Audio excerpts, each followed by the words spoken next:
Hey everyone, I'm Steve Toomey, a partner here at Expedition Growth Capital.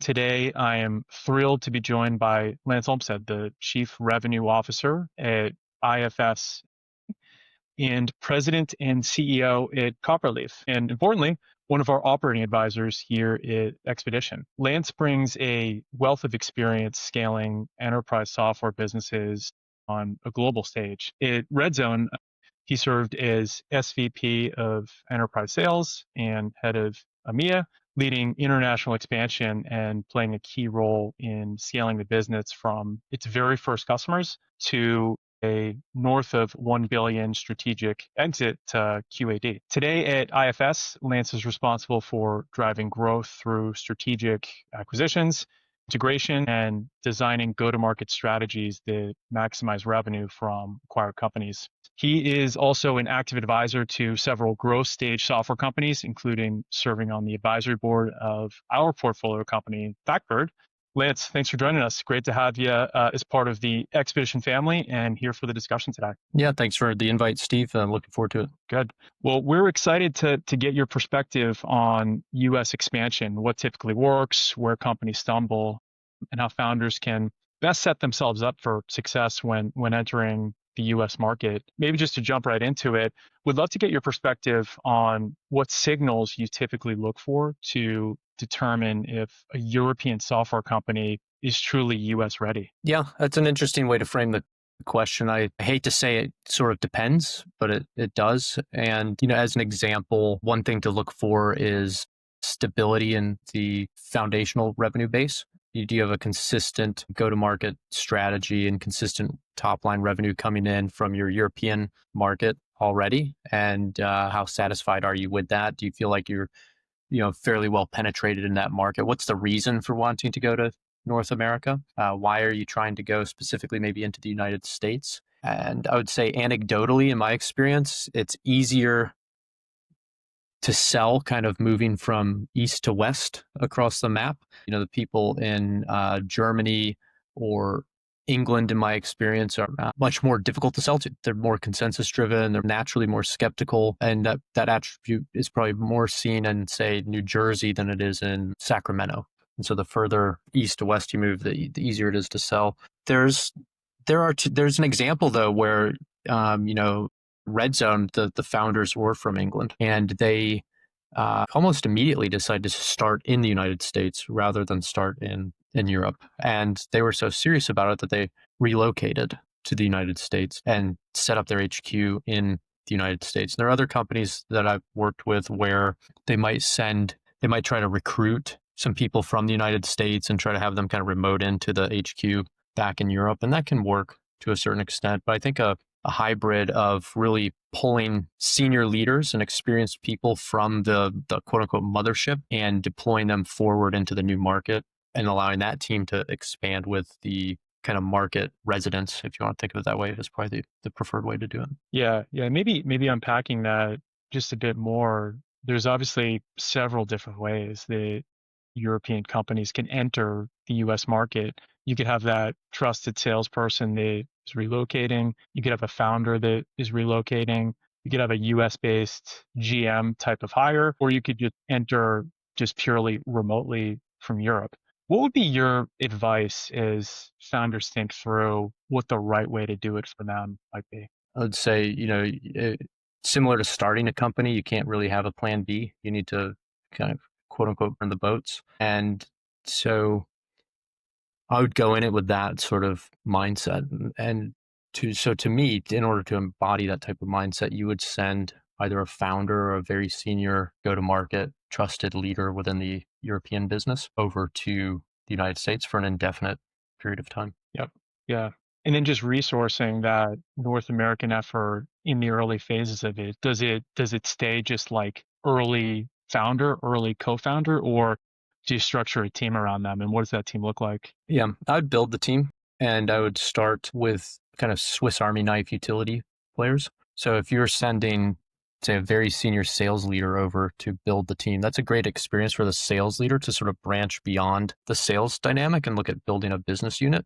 And that's how you would maybe frame it to that person as an exciting opportunity to grow. while making it crystal clear that their job is to close deals and grow the top line revenue.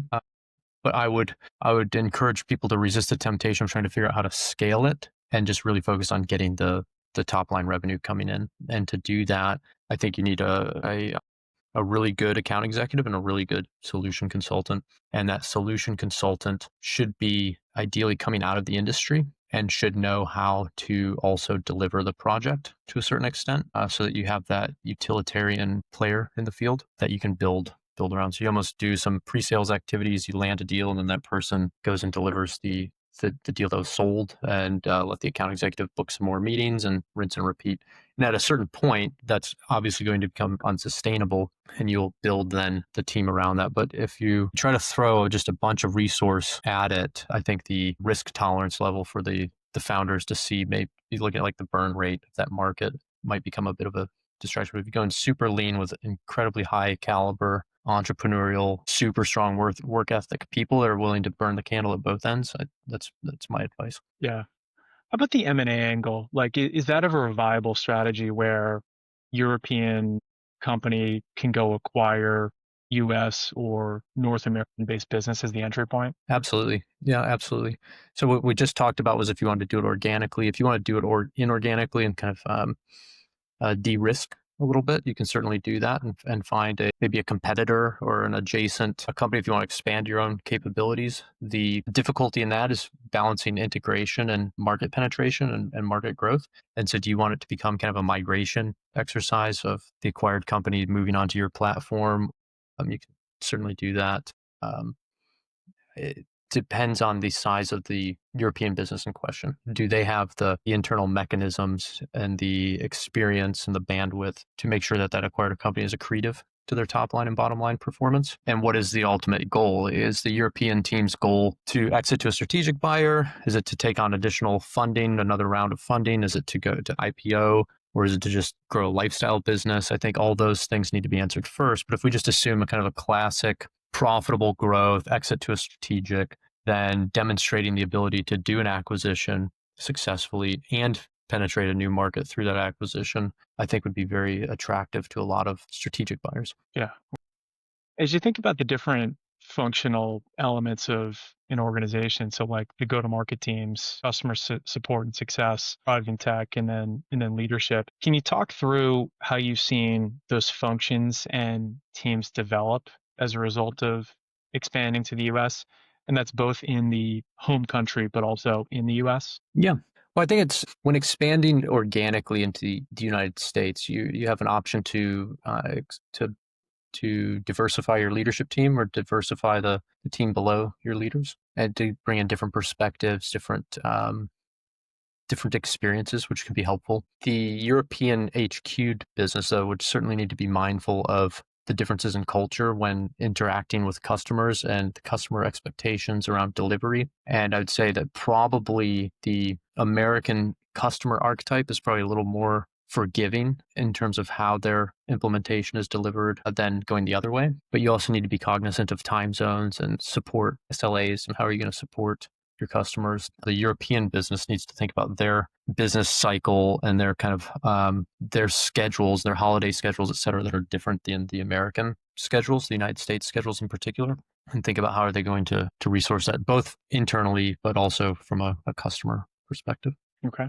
And you've been at this a while and you've seen a lot of good, but you've also seen some miscues along the way, right? So I wanted to just talk through common traps that you've seen founders fall into when making the choice to expand, whether they did it too early or maybe too late. I think the timing piece is critical. So is the business mature enough to do it? Is the product solving a need? Like, do you have a huge competitor in the United States that you unknowingly going to be going up against, or those things?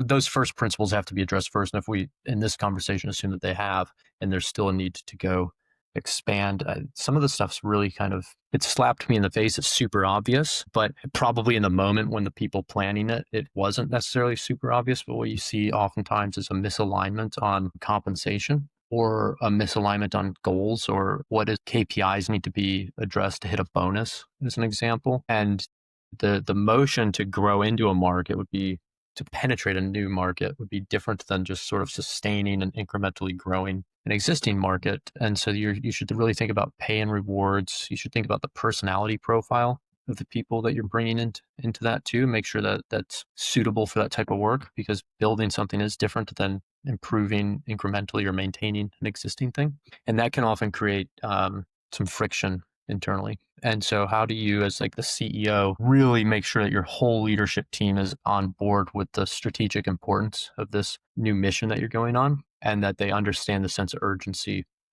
around it? Because the people who are in the existing European market are not going to have the same pressure or stress that that new market leader is when they wake up and see like a zero uh, on their top line number and a big negative number on their EBITDA. Yep. Yeah. How about a specific story that you've seen play out, whether it's positive or cautionary, that has really stuck with you over time? I think it's about putting the right people in, and I don't want to necessarily name businesses, and I don't think that'd be fair, but I've seen a company fail numerous times, one after the other, to go into the United States, and it was a real head scratcher because objectively it's easier to sell in the United States than it is in the European market, and it's a line. It was all due to those things that we just talked about, making sure that you have the right personality profiles, the right incentives, and the right alignment. And when you see those things happen, so it was like 3 failures in a row. Then on the fourth time, everything clicked, and it worked. It's not really rocket science, but it is easy to overlook some of the nuanced details. And that's not necessarily like an indictment or criticism. It's a watch out. Like you can't go into a new market with the same unit economic perspective of the market you're working in. They're just different. Like going into the kingdom of Saudi Arabia is completely different than going into Japan. Hmm. Well, we should appreciate that. Going from Germany over to the United States is completely different too. What would you ask a founder to pressure test before really greenlighting that US entry? I'd want them to answer to the board how frequently they're going to be willing to live in the United States. How often are you going to be over here in the United States? And then I'd have a spirited debate amongst the board members if that answer is too little, enough, or too much. Maybe moving on to the US buyer, so the customers and who's purchasing the products. Can we talk a little bit about buyer psychology? Like what feels different in how US decision makers evaluate risk, urgency, and vendor trust? Yeah, so I think the appetite for risk is much higher. And so if you go in with this sort of where the appetite for risk in the European markets, in my opinion, is very low. And so when you're selling in the European markets, you need to get incredibly multi-threaded across the organization. You need to get tons of consensus. You need to have a lot of data to support the reason to change and the outcome that you're going to deliver. You probably need more robustness in your change management program, your implementation program. And if you were to go into the US market with that same level of detail, you might actually slow the sale down rather than accelerate, because it might magnify to the buyer or the buyers that it's a bigger project than they're expecting. And so I think that's a big thing to watch out for. The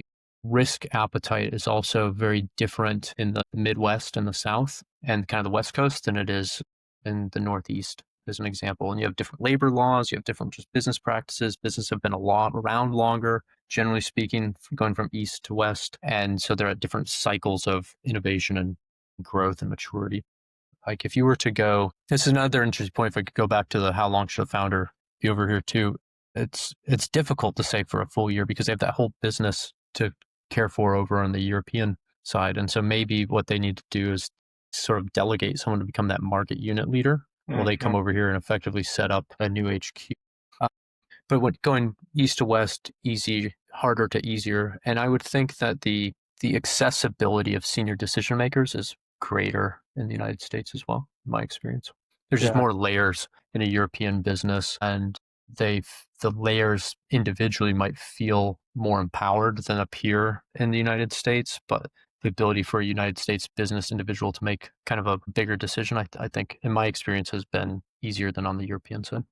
Yeah, yeah. And what I think I hear you saying is that don't necessarily treat the US just as one entity. Really think about what your entry point is and how different customers and buyers are going to act based on where they are in the US. It's not just, one country you're selling into, almost, X number of different regions or even state by state. Yeah, it's so different. And you put it into perspective, if memory serves, I think the United Kingdom fits within the state of Oregon with some room left over. And so that should even just in color, your expectation on traveling and what's your travel budget. Because of, the cheapest plane ticket I can find is about $500 in the United States at the moment. So that's very different than hopping on a train or getting a hopper flight from one European country to the next. All those things factor into where you decide to establish the HQ, how you decide to staff it, how you allocate budget for it, and what your runway is for that. I also think, in a mature European market, you might have different industries that you serve, and you might decide that you want to just focus on one industry initially within the United States and really build out a referenceable market there so that you're not sinking that much more money into marketing to generate brand awareness, et cetera, et cetera. And can you build a community of similar people that are willing to help you sell through references? Yeah. Okay. What do you typically see on pricing expectation or willingness to pay if you contrast the US buyer versus the European buyer? And like more broadly, how should founders think about adapting their pricing strategy? Yeah. It's interesting. When you're starting out initially in the US, you might want to come with some like easy to consume commercial incentive. It depends. Are you going to go after like commercial accounts? Are you going to go after the larger enterprise accounts or really just only the strategic accounts? How do you want to bifurcate those on sort of a scale of revenue and a scale of organizational complexity? But let's for a moment assume we're going to go after at the middle enterprise level. And let's say for the sake of this argument, we say an enterprise account is 500 million in revenue to 4 billion in revenue, kind of that swath of the market. The willingness to pay in the United States of those companies is pretty significant. I think they have more budget available than a similar sized European business. And you could start with an early adopter program to generate a foothold where you're just kind of very transparent with the cost, the time to value, and the outcomes that you're driving. But you need to very quickly then decide, are you going to move to sort of a value engineering kind of model, and how do you want to look at pricing to value? I think in the age of AI as well, pricing is going to be different. I'm not a big fan of pricing per user, especially when we're seeing fewer users in the business. And so you might decide to start pricing, as an example, per agentic workflow or per agent, as an example, and doing it that way. Yeah. How do you think about setting early go-to-market targets or leading indicators when you're entering a new geography? Well, you want it to be accretive to the business. You don't necessarily want it to be a drag to the overall enterprise value. And so I think you should reverse engineer what do you need to do to achieve peer equivalency with the European market, and could you actually improve upon it because of the differences in market? So can you use this expansion into North America to lower your cost of customer acquisition? Can you use this maybe a higher annual contract value to improve your software revenue growth? And could you use the mandate of hiring kind of Swiss Army knife utility type players to improve your EBITDA in the North American market relative to the European market? And by setting that type of peer equivalency, I think you're going to move the whole European organization to support the North American market. But if you kind of sandbag it, lowball it, and take a tolerance for less than equivalent performance, I think you'll lose internal support. I think you sort of you psychologically index to inferior performance, and I think you should use it as an opportunity to drive the whole operation forward on those critical KPIs. Yeah. Are there significant differences across some of these really important go-to-market indicators like customers acquisition cost payback, sales ramp time, the capacity, as you think about US versus Europe specifically? Yeah, I mean that's a good point you bring up. The capacity can you go. Dude, some people push back on what I'm about to say, but I think you can almost double it, Yeah. quota capacity. Just as one example, it's very, very common to see a European account executive with 50% to 75% of the quota expectation that a United States account executive has, as an example. And that's not to say that the European account executive is less effective than the US one. It's just a different market, and it's driven by the average contract value being higher and the ability to do more deals in a year. Okay. What's the single best piece of advice you give to a founder that's about to expand? Single best advice to a founder that's considering expanding. I always like to kind of do the easy things first and the hard things last. And I'd want, if I were that founder, I'd want to ensure that I've, picked up every easy opportunity in front of me in the current environment before I go into the new market. Yeah, perfect. Well, Lance, thanks again for taking the time to share your experience. I know many founders across Europe are thinking about this transatlantic journey, and this perspective that you share, marked by all your experience, I think it's going to be just incredibly valuable as they map their own course here. So thanks again. Really appreciate it. Thanks, Steve. Pleasure. Thanks for having me.